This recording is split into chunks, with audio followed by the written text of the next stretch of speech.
So the purpose of this video is to show you how to adjust the screen on a patio door, the sliding patio door.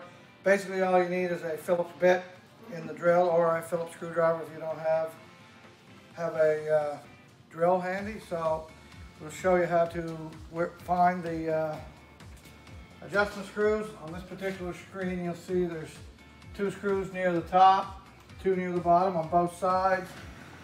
And basically when you tighten this screw down here, it raises your screen up, counterclockwise lowers it down.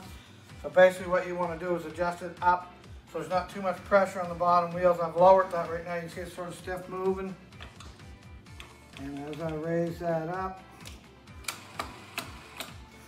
it becomes a little easier to move. And then you have to adjust the other side up slightly.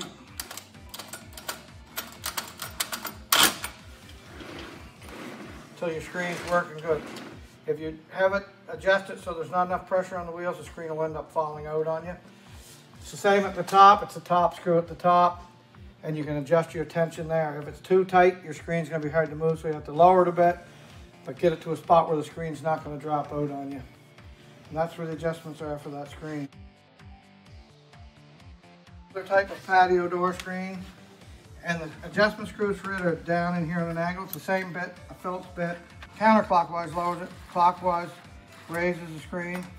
So you just screw that in or out to adjust your wheels up and down. There's the same adjustment in the top, here, and on all 4 corners you'll find adjustments. That screw actually moves that slide with the wheel in it up and down. So you want to have it so you have enough pressure to hold the screen in, and so that there's no resistance when it's moving.